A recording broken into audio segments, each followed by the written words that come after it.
김미경의 마흔 수업 파트 4 출판 어웨이크 북스 저자 김미경 기획 윤문경 리딩 서재호 하루 한 시간만 진짜 나로 살아보자. 처음 습관을 만들 때는 하루 한 시간만 집중하는 것이 좋다. 하루에 딱 한 시간만 내가 되고 싶은 나로 살아보는 것이다. 작가를 꿈꾸고 있다면 한 시간만 글을 써보고, 창업의 꿈을 꾸고 있다면 한 시간 동안 창업 공부를 하는 것이다. 다이어트로 건강해진 나를 꿈꾼다면 한 시간만큼은 운동을 한다. 오늘 한 가지만 해도 내일이 달라진다. 달라진 나는 다른 생각을 하고 다른 방향을 보기 시작한다. 가끔 나는 거울을 보면서 시간이 무섭다는 생각을 할 때가 있다. 내가 살아낸 모든 시간이 내 몸에 새겨지기 때문이다. 기쁜 시간을 살면 거울 속에 나도 영락없이 즐거워 보인다. 일주일이라도 슬프고 우울한 시간을 살면 얼굴색부터 칙칙해 보인다. 그래서 오늘의 나는 어제의 나와 꼭 닮아있다.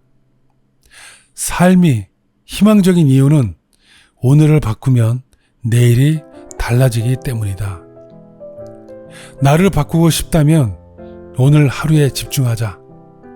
오늘 하루를 기획하고 아무리 바빠도 하루 한 시간 내 꿈에 집중하자. 하루에 한 시간씩 꾸준히 노력하면 매일 내가 원하는 나를 만들어 나갈 수 있다. 이 책을 읽는 당신도 습관을 통해 비범한 나를 만들어 가시기를, 내 안의 기적을 꼭 발견하시길 바란다. 4부 두 번째 세상과 나를 연결하는 법. 퇴사하기 전에 반드시 알아야 할 것들 1. 직장생활 언제까지 할 수 있을까? 40이 되면 의뢰 직장인들이 하는 고민이다. 40대 중반쯤 됐다 싶으면 회사에 눈치가 보이기 시작한다. 문제는 이토록 고용 불안이 심각해지고 있음에도 많은 직장인이 고민만 몇 년째 하고 있단 거다. 가끔 주변에 40대 직장인에게 앞으로 어떤 계획을 가지고 있냐고 물어보면 열의 9은 이렇게 말한다. 언제까지 회사를 다닐 수는 없죠. 그러면서 다들 말끝을 흐린다. 대안이 없어서다. 답 없는 고민만 띄엄띄엄 하다가 차가운 현실이 닥치면 그제야 후회를 한다. 40대 직장인의 분주한 일상을 나 또한 잘 알고 있지만 이런 친구들을 볼 때마다 걱정이 앞선다. 왜 자기 생계에 대해 고민만 하고 대비하진 않을까? 40대가 회사 밖을 대비하지 못하는 이유. 기업 임직원을 상대로 CEO 코칭과 리더십, 조직문화 강연을 하는 그로펄 백종화 대표는 회사를 다니는 동안 자신만의 비즈니스 모델을 많이 만들어서 퇴사한 경우다. 그는 퇴사 전 3년 동안 매일 글을 써서 매체에 연재하고 외부 강연을 하며 자기 커리어를 차곡차곡 쌓았다. 스터디 모임만 4곳에 나갔다고 한다. 회사 밖에서의 영리활동을 금지하는 내부 규정을 따르기 위해 외부 코칭과 컨설팅을 무료로 진행했다. 그렇게 업계에서 유능한 HR 전문가로 입소문이 난 그가 40살에 퇴사 소식을 알렸을 때 어떤 일이 벌어졌을까? 그가 무료로 코칭을 해주던 회사들이 앞다투어 정식으로 계약하자며 그에게 계약서를 내밀었다. 물 만난 물고기처럼 움츠린 날개를 활짝 펼친 그의 퇴사 과정을 보며 나는 고민만 하는 40대 직장인들에게 그와 같은 철두철미한 준비가 딱이란 생각이 들었다. 백 대표는 퇴사 이후에야 진짜 자기가 원하던 일을 하고 있다. 특히 대기업 40, 50대 임원들 대상으로 하는 커리어 코칭 분야에서 손꼽히는 전문가로 이름을 알린 건 퇴사 이후의 일이다. 그런데 대표님, 대기업 임원들을 대상으로 강의할 때 제가 항상 묻거든요. 정기적으로 스터디 모임이 나가거나 글을 쓰거나 그동안 쌓은 지식과 경험으로 강연을 하거나 코칭을 해보신 적이 있냐고요. 그러면 100이면 99은 없다고 해요. 대기업 임원 정도 되면 은퇴를 대비해 평소 뭔가를 열심히 준비할 것 같은데 막상 현실은 안 그래요. 그렇게 평생 회사 일만 하다가 갑자기 회사 밖으로 나가면 당장 할 일이 아무것도 없을 수밖에요. 그가 누군지, 뭘 잘하는 사람인지 브랜딩이 안 되어 있는데 어떻게 알고 찾아오겠어요? 백 대표의 말이 100번 맞다. 준비 없이 맞이하는 퇴사만큼 위험한 게 있을까? 누구나 타의로든 자의로든 퇴사 충동을 느낀다. 나와 비슷했던 동료가 나보다 먼저 승진하면 자존심이 상해서, 다 큰 나를 여전히 내리찍는 상사가 싫어서, 이꼴저꼴 보기 싫은 순간마다 당장 회사 문을 박차고 나가서 자유로워지고 싶다.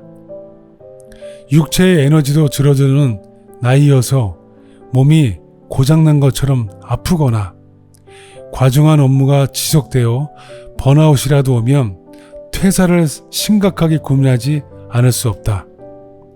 그런데 퇴사란 독립된 개념이 아니다. 퇴사와 함께 반드시 붙어 다니는 단어가 바로 퇴사 이유다.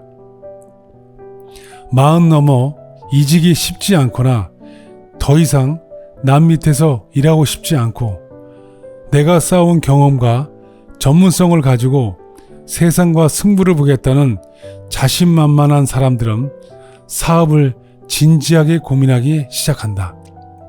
퇴사와 창업은 그렇게 동의어가 된다.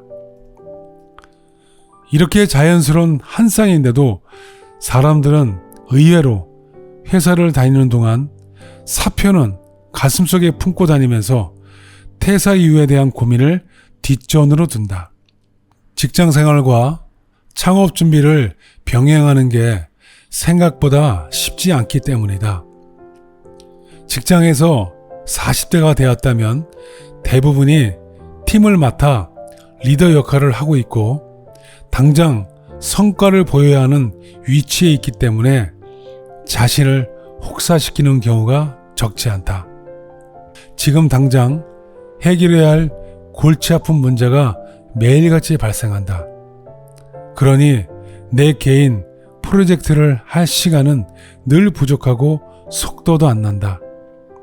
시간은 점점 흐르는데 진행되는 건 없고 마음만 더 초조해지면 이럴 바엔 퇴사하고 나서 본격적으로 내 일을 시작해볼까 하는 결론에 도달한다.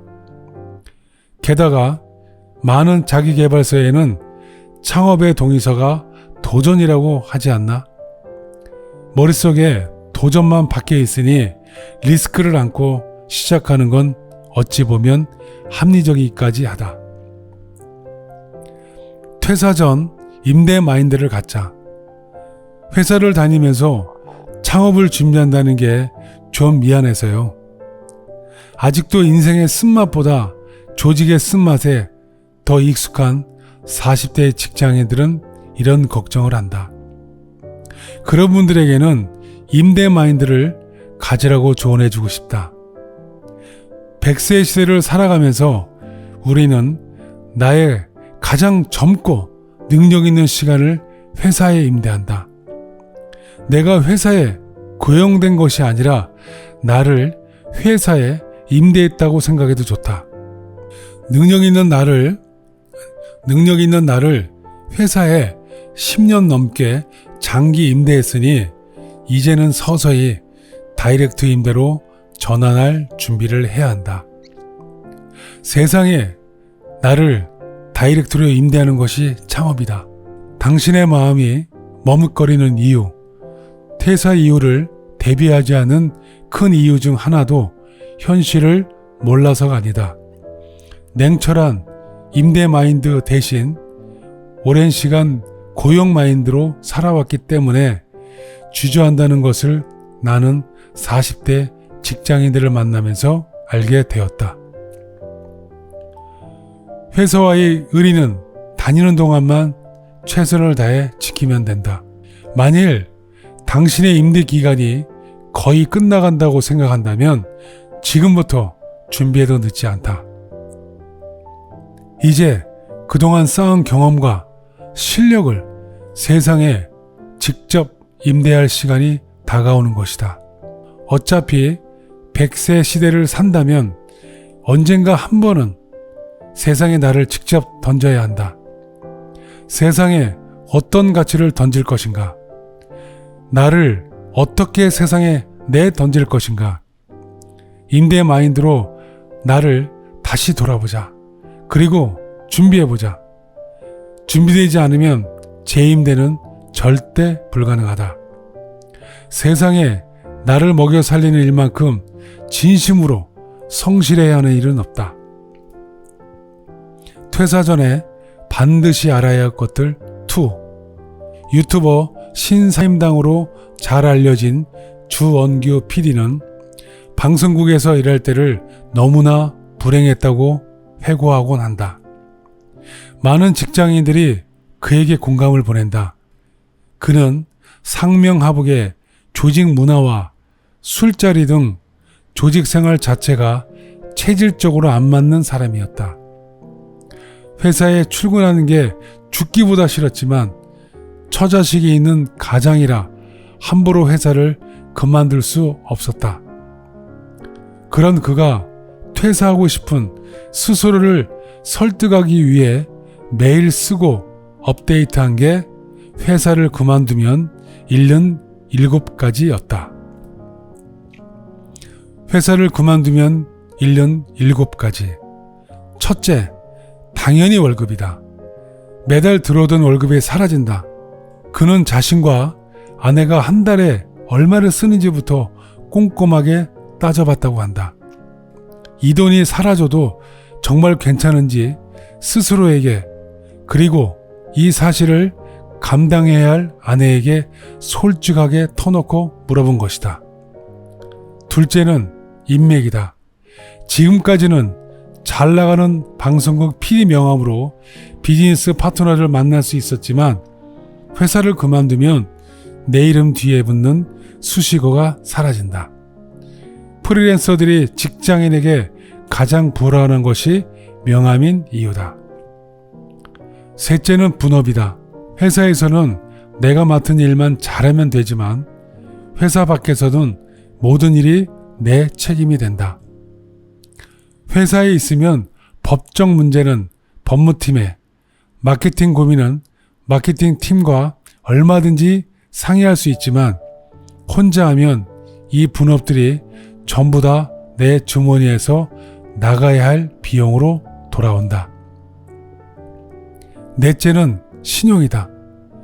회사를 다닐 때는 은행이 나에게 친절하지만 퇴사하는 순간 은행은 180도 달라진 표정과 태도로 나를 본다. 그러니 퇴사 전에 은행이 도움 없이도 당당할 수 있게 자생력이 있는 비즈니스를 구축해야 한다. 다섯째는 전문성이다. 지금 하고 있는 일을 버리고 회사 밖으로 나오면 그동안 자동적으로 주입되던 업계와 트렌드 정보에 뒤처지게 된다. 회사 다닐 땐 잘 모른다. 동료들에게, 상사에게, 파트너사에 얼마나 배우고 있는지. 가만히 앉아 있어도 정보가 술술 주입되는 곳이 회사다. 회사 안에서는 업무 상식이던 정보들이 회사 바깥에 나가면 발품 팔아 얻을 고급 정보가 된다. 여섯째는 방향성이다. 사람들은 위에서 시키는 일을 하기 싫어서 퇴사를 고민하지만 회사가 방향을 정해주기 때문에 잘못된 판단을 덜하는 것도 사실이다. 퇴사하는 순간부터 내가 모든 방향을 결정해야 한다. 마지막은 거의 모든 것인 안정성이다. 위에 6가지가 사라지는 순간 내 삶은 송두리째 불안해질 수밖에 없다. 이 내용을 쓰면서 회사를 못 그만두도록 저 자신을 설득했는데 나중에는 이것이 저의 퇴사 준비 리스트가 되더라고요. 퇴사하기 전에 이 문제들 중 적어도 몇 가지는 해결하고자 마음먹었어요.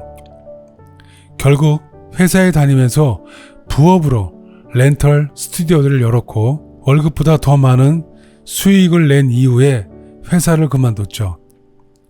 지금까지도 저는 퇴사를 후회한 적이 한 번도 없습니다. 주원규답다.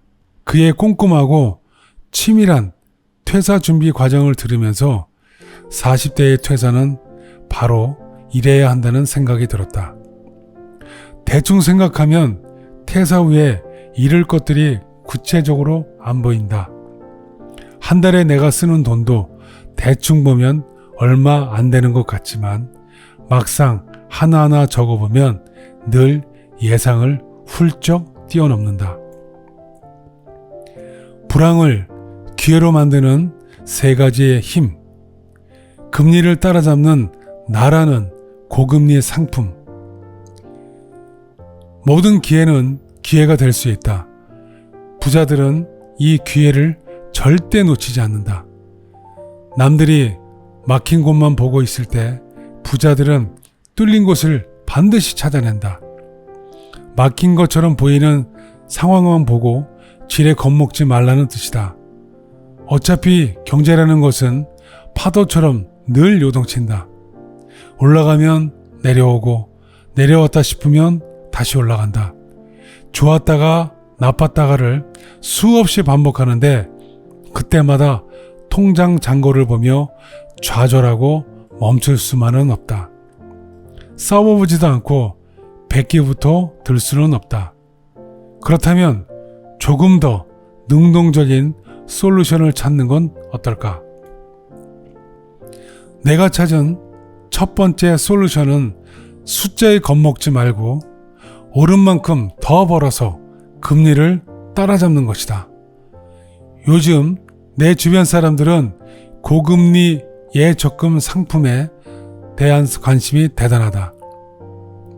이자가 5%라고 하면 바로 갈아탄다.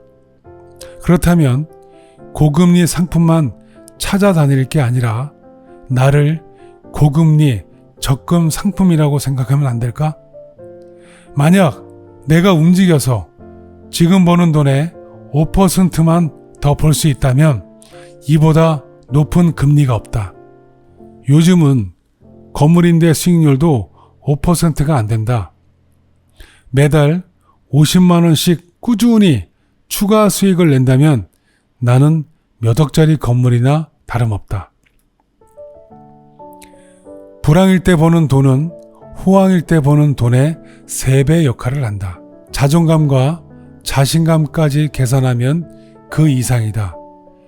그런데 내가 아무리 강조해도 사람들은 쉽게 시도하지 않는다. 발등에 불이 떨어지지 않는 한 어제 살던 대로 산다.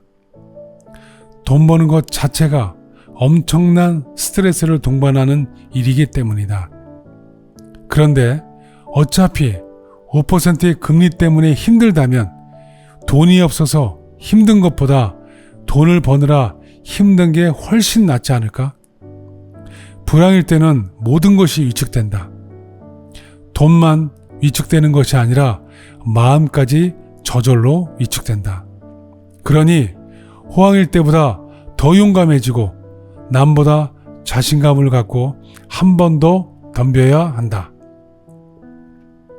불황을 기회 삼아 소비자가 아닌 생산자로서 당장 세상과 거래할 수 있는 모든 방법을 시도해보자. 5% 금리에 겁먹지 말고 딱 5%만 더 벌겠다는 마음으로. 줄이는 대신 채우고 따라잡자. 이 위기를 기회로 만들려면 채워야 한다. 위기가 닥쳤을 때 부자들이 어떻게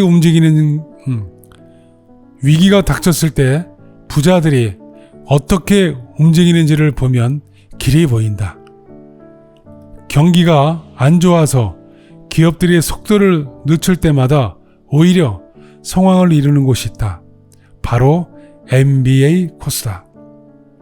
에너지를 10만큼 써도 결과가 4밖에 안 나올 때, 4의 에너지를 써서 10만큼 내면을 축적하는 게 바로 공부라는 것을 CEO들은 너무 잘 알기 때문이다. 바쁠 때는 공부하기가 어렵다. 돈이 잘 벌릴 때는 지혜가 안 벌리는 게 당연하다. 코로나 이전에 나는 전국을 돌며 하루에 2-3곳으로 강의를 하러 다녔다. 이렇게 지식 노동만 계속하면 콘텐츠가 고갈되고 만다. 그래서 나는 예전부터 늘 함께 공부하고 연구하는 직원들을 곁에 두었다. 내가 강의를 하느라 멈춰있는 동안 직원들이 내 곁에서 콘텐츠를 함께 채워준 것이다. 다른 강사들은 그런 나를 볼 때마다 이런 충고를 했다. 미경 씨는 돈 벌어서 집에다 가져가면 빨리 모을 텐데 왜 힘들게 직원을 둬요? 직원 두지 말고 우리처럼 혼자 뛰어요. 그러면 벌써 돈 벌었겠다. 죄송한 말이지만 그렇게 충고하셨던 분들이 콘텐츠가 떨어져 제일 먼저 집으로 들어가셨다. 내가 번 돈을 내가 다 가져가면 집으로 빨리 가게 된다. 사람은 자기가 돈을 투자한 곳에서 성장하게 되어 있으니까. 나뿐만 아니다. 대부분의 CEO는 자신의 공부가 회사의 성장과 얼마나 긴밀하게 연결되어 있는지 알기 때문에 불황이 오면 곧바로 태세를 전환한다. 10에서 5로 줄인 현재의 규모를 앞으로 무엇으로 채울지, 어떤 새로운 비전을 세우고 비즈니스 모델을 만들지에 몰입한다. 세상은 돈이 풀릴 때도 바뀌지만 돈이 고갈될 때도 바뀐다. 시장이 죽은 것 같을 때 늘 판이 바뀌고 새로운 비즈니스가 등장한다. 부족한 자본으로 살아남기 위해 돈 대신 머리를 쓰는 사람들 때문에 세상이 빨리 바뀌는 것이다. 그런데도 보통 사람들은 겉으로 드러나는 불황만 보고 무조건 줄이기 바쁘다. 밥도 줄이고 능력도 줄이고 공부도 줄이고 다 줄인다. 줄이는 게 중요한 게 아니라 줄인 만큼 무엇을 채울지 생각하는 것이 중요하다. 일을 줄이면 시간이 남는다. 그 시간이 바로 미래의 돈이다. 그 돈을 어디에 쓰느냐에 따라 우리의 미래가 결정된다. 결국 버텨내는 사람들의 비밀. 얼마 전 만난 40대 중소기업 대표는 요즘 남는 시간에 새로운 비즈니스 모델을 연구하고 사람들을 만나며 바쁘게 지낸다고 했다. 불황일 때 불황처럼 사는 사람이 있는가 하면 호황처럼 사는 사람이 있다. 호황처럼 사는 사람들은 당장 버는 게 없어도 부지런히 사람들을 만나고 경험을 쌓고 공부를 하면서 바쁘게 산다. 이런 사람들이 결국 끝까지 버틴다. 지금 불황 때문에 힘든 사람은 나뿐만이 아니다. 나만 잘못하고 나만 바보 같아서 힘든 것이 아니다. 다만 위기가 기회라는 말을 내 것으로 가져오느냐 못 가져오느냐 전적으로 내 몫이다. 따라잡고 버티고 채우기, 이 세 가지를 열심히 하면서 미리 기회를 잡고 판을 깔아놓자. 이 위기가 끝나면 우리는 스스로도 놀랄 만큼 성장해 있을 것이고, 성장의 결과는 더 많은 기회가 보상해 줄 것이다. 지금까지 신화 부클이었습니다. 다음 시간에는 조강호 레드 다이아몬드님의 리딩으로 함께 하겠습니다. 감사합니다.